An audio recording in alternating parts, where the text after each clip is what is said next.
eu quero olhar aqui com vocês um argumento bem rápido sobre o papel dos dons, certo? Então a gente tem quatro listas de dons no Novo Testamento. Romanos capítulo 12, versos 6 ao 8, diz o seguinte, ó: de modo que, tendo diferentes dons, segundo a graça que nos é dada, profecia, seja ela segundo a medida da fé, ministério, seja em ministrar, se é ensinar, que há de dedicação no ensino, ao que exorta, use esse dom em exortação, o que reparte, faça com liberalidade, o que preside com cuidado, o que exercita misericórdia, faça isso com alegria. Aí a gente vai mais pra frente, 1 Coríntios capítulo 12, a gente tem no verso 8 uma outra lista de dons, certo?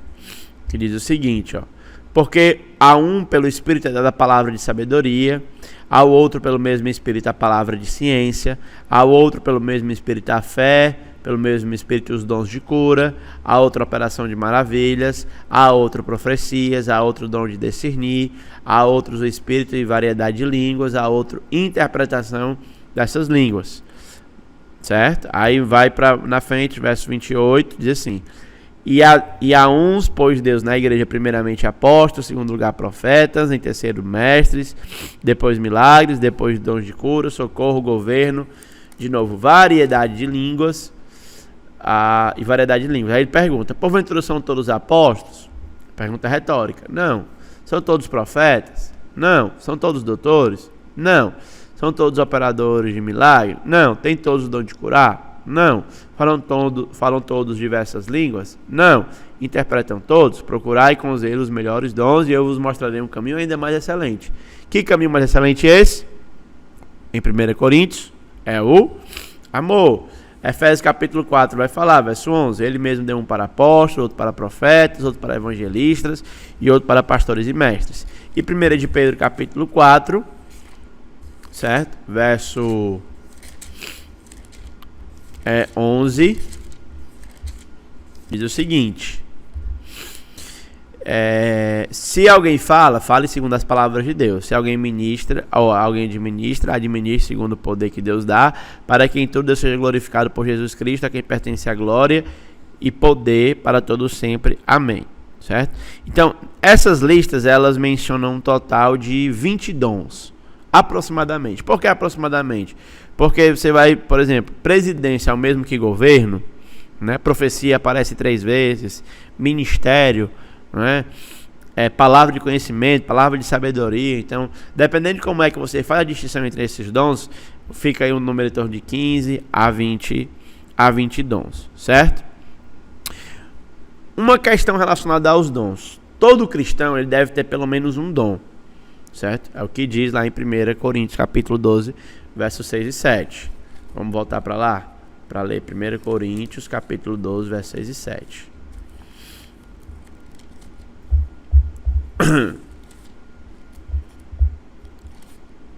Diz o seguinte, ó: e há diversidade de operações, mas o Espírito que opera tudo em todos. Mas a manifestação do Espírito é dada a cada um para o que for útil. Então, cada crente tem um dom espiritual, certo? Um crente tem todos os dons? Não. A gente viu, né? Eles chamam uns para apóstolos, outros para pastores, né? Outros para socorro, outros para governo, né? Então, nenhum crente tem todos os dons, certo? Quem distribui os dons? É o Espírito Santo, certo? E conforme a teologia de Efésios, Jesus também, e em 1 Coríntios capítulo 12, verso 28, ó: e a uns pôs Deus. Então, Deus também é distribuidor. Então, toda a Trindade está envolvida na distribuição dos dons. Qual é o propósito dos dons? Propósito principal dos dons, certo? Edificar a igreja, ajudar os crentes, qualificar os crentes para o desempenho do seu serviço, certo? Então, eu entendo duas coisas aqui iniciais. Primeiro, a lista de dons não é exaustiva, certo? Então, A gente não pode ser exaustiva. E eu também entendo que houve uma mudança durante a história em alguns dons, certo? Aí eu não vou nem entrar no debate sobre cura, milagre e esses dons, mas eu vou falar pelo menos de um dom que acho que todo mundo concorda que cessou, que é o dom de apóstolo, né? Porque os critérios para exercer esse dom são impossíveis de alguém manifestá-lo hoje, certo? Da mesma forma que para exercer o dom de pastoreio, alguém precisa ter essa qualificação, né? Sobretudo aqueles que estão na função, precisa ter ser apto para ensinar, papapá, aquela coisa toda. Então, para ser apóstolo também tem os critérios e também os profetas, né? Não se tem mais profetas em termos bíblicos, certo? Entendo que o dom é dado sobrenaturalmente, mas envolve também uma capacitação natural da pessoa que o recebeu, certo? Então, eu acredito que, por exemplo, eu penso que um dos meus dons é o dom da exortação e o dom do ensino. Então, para que eu possa usar o meu dom para a edificação da igreja, eu preciso me qualificar como um conselheiro e eu preciso estudar a palavra de Deus também. Então, se você tem esse dom, você precisa qualificar o dom. Ou a medida... de cantar também. Esse é um dom que já está muito aflorado, então não preciso mais nem trabalhar. Certo? Vou dar aqui uma palhinha para vocês. Não, vou dar não. Só canto em grandes ajuntamentos. Certo? Então, é uma coisa muito importante, certo? Então, por exemplo, eu fiz os 4 módulos de aconselhamento da conferência lá da ABCB, fiz as disciplinas de aconselhamento, busquei capacitação, li alguns livros para que eu possa servir.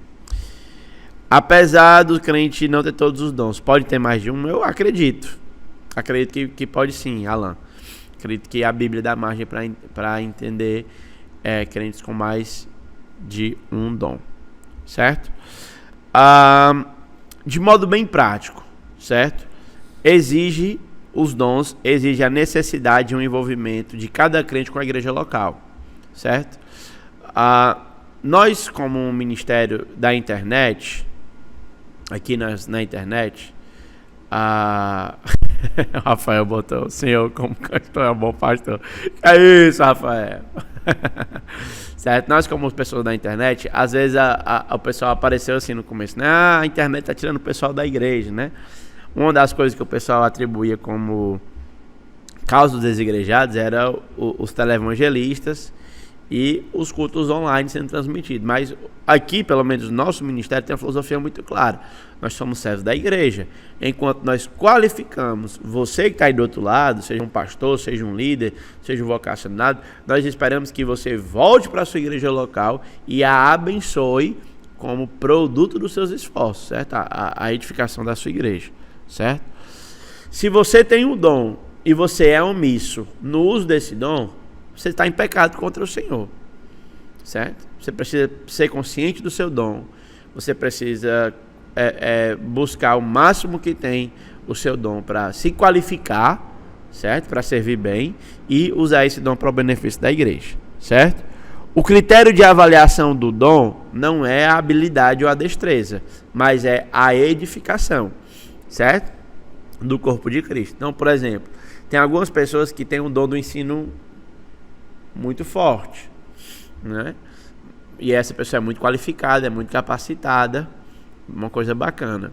Mas às vezes ela pode servir num contexto em que a igreja não consiga assumir ou acompanhar o seu nível de raciocínio, uma vez que o conhecimento se dá do conhecido para o desconhecido. Então, essa pessoa, por mais que ela esteja mostrando uma boa competência na exposição da escritura, qualquer que seja o assunto, ela não está fazendo um bom uso do seu dom, porque o uso do dom tem a finalidade de edificar a igreja.